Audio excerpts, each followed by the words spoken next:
जिस लाउडस्पीकर को लेकर महाराष्ट्र में बवाल मचा है, उसी लाउडस्पीकर के मुद्दे को योगी सरकार ने सौहार्दपूर्ण तरीके से सुलझा लिया।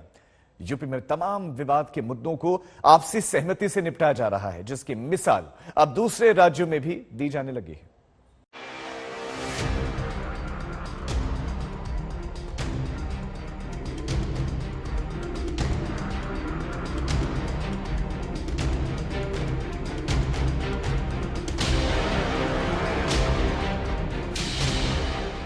पहले लाउडस्पीकर पर एक्शन और अब सड़कों पर नमाज पर रोक।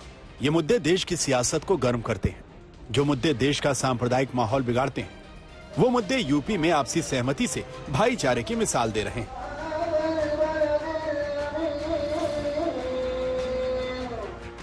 आज यूपी में रमजान की अलविदा नमाज की तस्वीरें आई। सड़कों के बजाय नमाजियों ने मस्जिद का रुख किया। ना कोई विवाद, ना कोई घमासान। भी की गई थी कि लोग मस्जिदों पर सड़कों पर नमाज ना अदा करें और मस्जिद के अंदर ही नमाज अदा करें, और एक मस्जिद जब फुल हो जाए तो दूसरी मस्जिद में चले जाएं।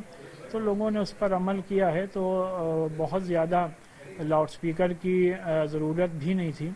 लिहाजा हम नहीं समझते हैं कि किसी को इसमें किसी दिक्कत या परेशानी का सामना करना पड़ा। योगी सरकार की ओर से प्रशासन को साफ साफ आदेश दिया गया था कि सड़कों बाजारों पर नमाज नहीं होगी। प्रशासन ने स्थानीय धर्मगुरुओं से बात की, जिन्होंने सरकार के फैसले का स्वागत किया और नमाजी मस्जिदों में अलविदा नमाज अता करने पहुंचे।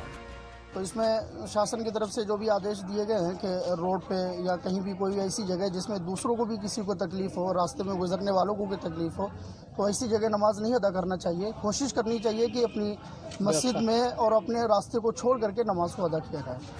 यूपी के अलग अलग शहरों में तस्वीरें सामने आई, जहां लोगों ने मस्जिद में जाकर नमाज पढ़ी।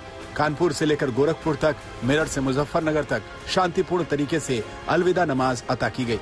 जो सड़कें और बाजार नमाज की वजह से जाम में तब्दील हो जाते थे, वहां कई सालों की परंपरा टूटी। उत्तर प्रदेश में अलविदा की नमाज के लिए 31,151 स्थानों को पुलिस ने चिन्हित किया। यहाँ 46 कंपनी पीएससी के साथ साथ 7 सीआरपीएफ बटालियन लगाई गई थी। पुलिस ने 2,705 स्थानों को संवेदनशील माना है, जहां भारी सुरक्षा बल की तैनाती की गई, तो वहीं ड्रोन से भी निगरानी की गई। यहाँ पे 2 शिफ्ट में यहाँ पे नमाज हो रही है और क्लियर कट जो भी शासन की गाइडलाइंस थी कि रोड पे नमाज नहीं होगा, सभी ने इसका स्वागत भी किया है और सभी धर्म गुरुओं ने हमें रिटर्न में भी दिया था कि जो भी नमाज होगी वो मस्जिद के अंदर होगी। और आप देख सकते हैं कि अभी जामा मस्जिद में पहली जो शिफ्ट थी इनकी खत्म हुई है, दूसरी शिफ्ट अभी इनकी शुरू होने जा रही है। तो इस तरह अलग अलग मस्जिदों में अलग अलग शिफ्ट में नमाज हो रहा और मस्जिद के अंदर हो रहा है। उत्तर प्रदेश में 19,949 मस्जिदों में अलविदा की नमाज पढ़ी गई। इसके लिए 29,806 धर्मगुरुओं से बातचीत की गई। इस दौरान 21,965 लाउड स्पीकर हटाए गए, 42,332 लाउड स्पीकर की आवाज कम की गई। मुस्लिम संगठनों की ओर से मस्जिद में नमाज पढ़ने और लाउड स्पीकर को लेकर एडवाइजरी जारी की गई, जिसका पालन आज देखने को मिला। पर किसी तरीके का ट्रैफिक जाम ना हो और मस्जिदों के जिम्मेदारों से भी तमाम गुजारिश की गई है कि जहां भी नमाज होती है वहां पे लाउड स्पीकर को कोर्ट के हिदायत के मुताबिक उसका डिसेबल उसी पैमाने पर रखा जाए। तो मुझे उम्मीद है कि पूरे शहर में और सूबे के अंदर जहां जहां भी मसाजिद दरगाहें खानकाहें हैं, वहां पर पूरी पाबंदी के साथ इस पर अमल किया गया है। यही वजह है कि आप देखेंगे कि नमाज के वक्त में जो आवाज़ है वो प्रीमाइसेस के अंदर ही रही।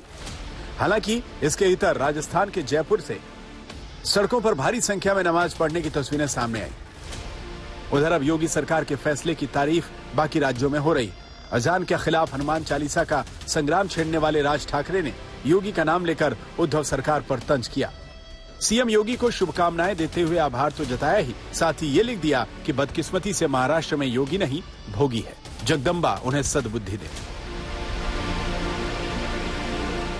राज ठाकरे के ट्वीट की सुलगती चिंगारी में महाराष्ट्र के पूर्व मुख्यमंत्री देवेंद्र फडणवीस की पत्नी अमृता फडणवीस ने और घी डाल दिया। ए भोगी, कुछ तो सीख हमारे योगी से। बहरहाल लाउड स्पीकर की सियासत ने महाराष्ट्र से यूपी में एंट्री मारी।